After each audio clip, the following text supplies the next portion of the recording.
Visión Cero, el podcast para compartir conocimiento y reflexión sobre seguridad y salud en el trabajo.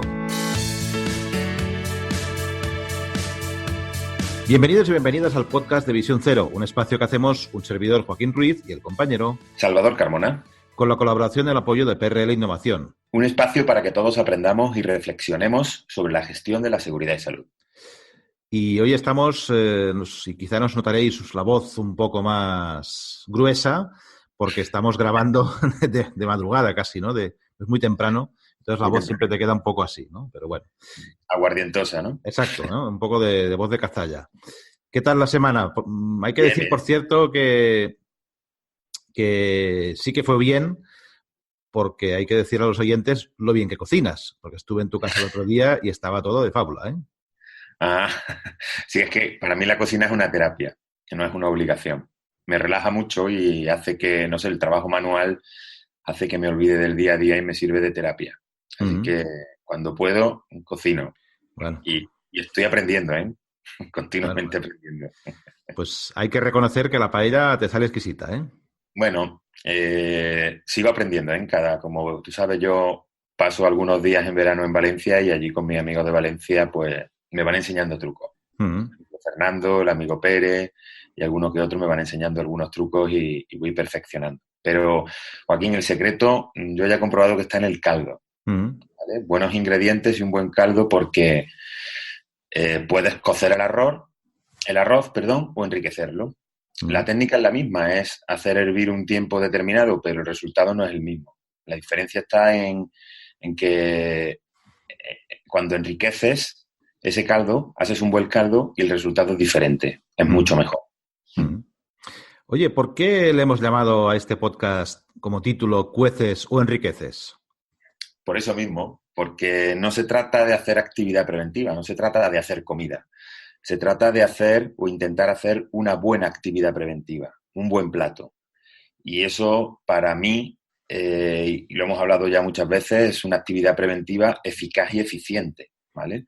No se trata solo de cocer, sino de enriquecer lo que hacemos, ¿vale? Y hablando en términos de eficacia y eficiencia, ¿cómo los definimos en seguridad y salud? Por ejemplo, la actividad preventiva eficaz podría ser aquella que evita que se produzca un daño. Sí, yo creo que es una buena definición, ¿no? Es decir, oye, todo lo que hacemos en prevención es para evitar que las personas pierdan la salud en su trabajo, su salud en el trabajo. Y esa puede ser una medida de la eficacia, al menos subjetiva, ¿no? A ver, explica eso de subjetiva. A ver, subjetiva viene de sujeto. Si yo hago una valoración de una actividad preventiva en un momento determinado, es decir, cuando definimos esa actividad preventiva, la desarrollamos y la implantamos, nos preguntaremos a nosotros mismos o a otras personas de la organización si es eficaz, si ayuda a evitar el daño. Será subjetiva en ese primer momento, porque será una opinión que todavía no se puede constatar con hechos. Sería un análisis cualitativo de nuestra opinión. Luego, con el tiempo, se podrá comprobar si esa eficacia ha evitado el daño, ¿vale? Si esa actividad ha evitado el daño. Por eso digo que en un primer momento es subjetiva, ¿vale? Yo creo que la clave está en sistematizar todo esto, ¿no? En que pensemos cada vez que hacemos una actividad preventiva, tengamos un sistema sistematizado para valorar esto, ¿no? Esa es la clave. ¿Cómo se te ocurre que podríamos hacerlo, Joaquín? Bueno, eso es la pregunta del millón, ¿no? O sea, es decir, ¿cómo hacemos esto de forma que nos ayude a verificar la eficacia, ¿no? A mí se me ocurre una forma, quizá no es demasiado académica, pero la intuición me dice que puede ser un primer paso, ¿no? A ver, cuéntanos, dispara. A ver, para mí el objetivo estratégico de la seguridad de salud es generar trabajos seguros. Es decir, eliminar el riesgo, o controlarlo, ¿vale? Evitando que la gestión del mismo quede solo en manos de las personas. Porque, como hemos dicho muchas veces, somos falibles y al final, que pase un daño o no, no se puede dejar solo en la capacidad de gestión de una persona porque cometemos errores, ¿no? Y esto nos pasa cada día 1000 veces. Y mira, precisamente el otro día leía uno de una millonada que costó un submarino indio, que al final el operario se dejó la escotilla mal cerrada y han perdido no sé cuántos millones de dólares porque no pueden utilizarles dentro agua, ¿no? Y eso tienes una cosa que vale una millonada, 4.000 y pico de millones, y por un fallo humano. Esto nos pasa cada día, por lo tanto no se puede dejar así, ¿no? Por ejemplo, ante un riesgo de caída en altura, podemos poner un sistema de protección de caída, por ejemplo, en un borde de forjado, con unas barandillas, o podemos recurrir a la protección individual. De ese modo, sería más eficaz la protección colectiva, habremos generado más seguridad con uno que con otro. Es decir, que en función de lo próximos que estemos a eliminar el riesgo, mayor valoración, ¿no? Y se podría aplicar a cualquier actividad preventiva. Aunque al final esto pueda parecer lo de siempre, ¿no? Porque no dejan de ser los principios de la actividad preventiva. Sí, Joaquín, yo lo sé, pero muchas veces se nos olvidamos el foco. Yo creo que nosotros tenemos que tener el foco no en cumplir la ley, sino en generar seguridad. La idea que tenemos que tener es crear trabajos seguros o modificar los trabajos para que sean seguros. Nos hemos centrado en evaluar y, como tú decías, poner mucha responsabilidad en las personas, ¿vale? Y las personas tienen su responsabilidad, pero tenemos que tener en cuenta eso, que podemos errar y esos errores no tienen por qué causar un daño porque puede haber barreras que minimicen el impacto de ese error, ¿no? Oye, y ahora, ya sé que me voy a meter en un jardín, pero creo que es interesante hacer un pequeño inciso. ¿Tú crees que la autoridad laboral está centrada, digamos, en esta política? No. Sin más rodeos, no. No, porque al final no, está claro. Y eso nos condiciona nuestro trabajo, sin duda, ¿eh? Muchísimo. Una barbaridad, una barbaridad. Pero yo creo que no por eso tenemos que perder el foco. Es decir, yo creo que si hacemos seguridad también cumplimos la ley. ¿Vale? Sí. Si generamos trabajo seguro, también cumplimos la ley. No digo que dejemos de evaluar, ni de planificar, ni de dejar registros, por supuesto que no, pero centrados en generar trabajos seguros. Yo creo que esa es la clave. Eso es cumplir con la ley. Sí, ¿vale? Lo que pasa es que muchas veces no...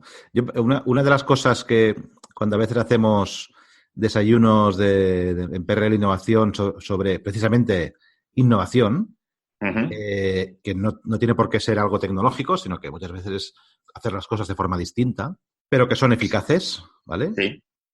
Lo primero, la típica pregunta que siempre aparece es ¿y esto cumple? ¿Sabes? Sí, yo sé que es una pregunta y es una pregunta que tenemos que hacer porque hemos tenido siempre el marco de referencia de la ley, pero yo creo que, y lo llevamos hablando en muchos episodios, tenemos que cambiar ese marco de referencia. Sí. No digo que nos olvidemos de la ley, pero sí tenemos que dar un salto. Piensa que todo eso nos está limitando nuestra creatividad, nos está limitando nuestra evolución es una barrera y lo que voy a decir a lo mejor es un poco feo, con la que además nos sentimos un poco cómodos, ¿eh? ¿Vale? Es una barrera que ponemos para decir, bueno, déjame de líos, que así voy bien, así cumplo y ya está. Pero yo creo que no seremos buenos profesionales hasta que no nos centremos en la eficacia. Y yo creo que ahí es donde tenemos que ir. ¿Vale?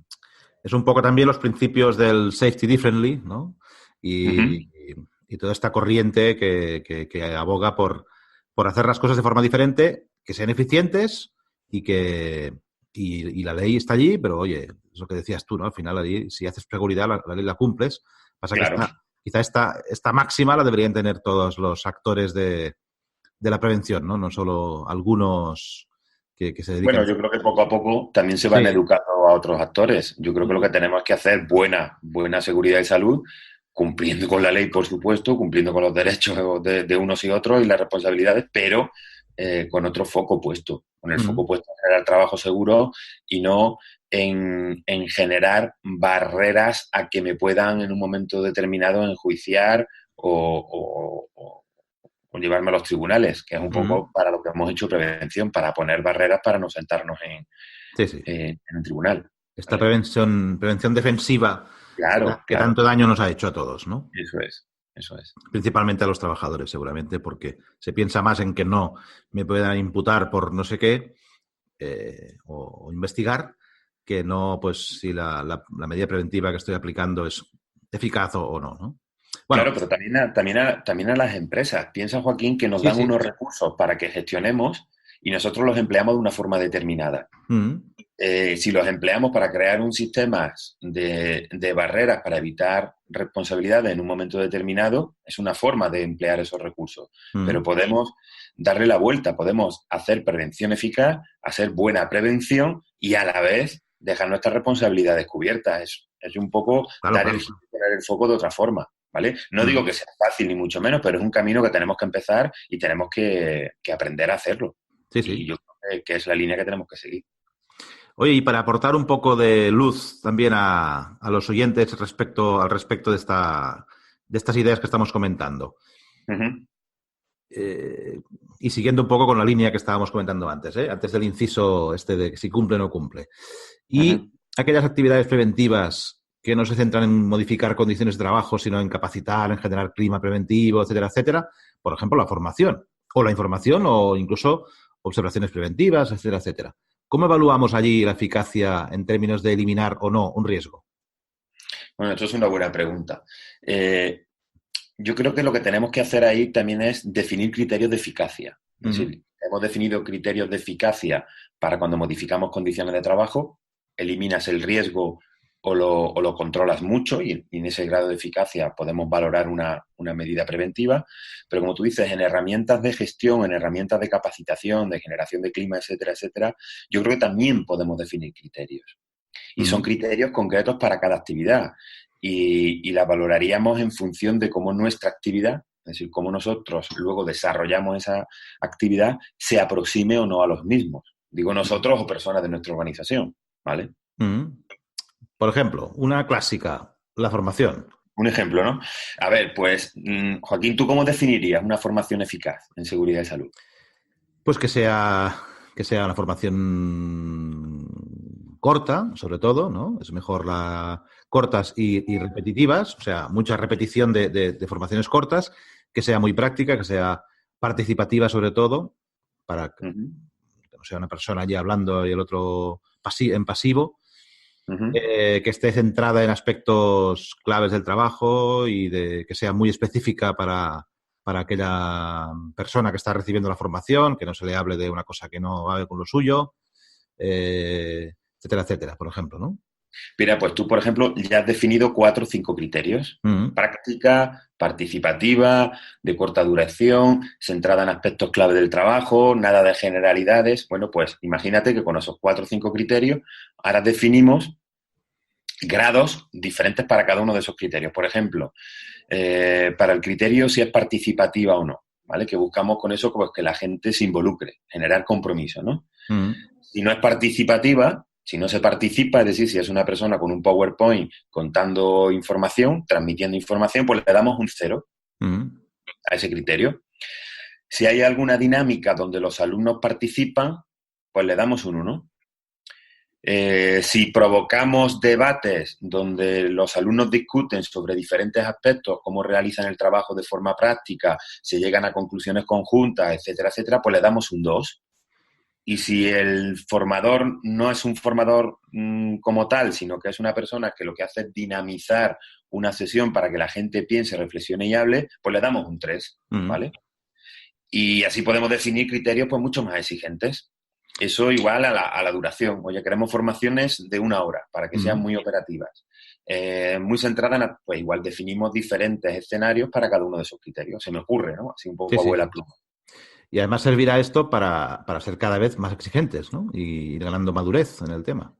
Claro, tú imagínate que tengas diferentes centros de trabajo, diferentes áreas o diferentes plantas donde tengas diferentes niveles de madurez. Oye, en esta planta pues van un poco más lentos o en esta planta han conseguido, pues puedes siempre aumentar esos criterios para buscar siempre un desempeño mejor. Al final también es una guía orientativa, ¿no? Le das a la gente decir, oye, lo estás haciendo aquí, pero mira lo que podías hacer, estás educando y estás formando a la vez, ¿no? Y luego eso evolucionarlo conforme nos interese o le interese a la organización, ¿vale? Incluso esto podría servir para evaluar también el desempeño de las personas que realizan las actividades. Sí, en función, claro, en función de cómo las realizan,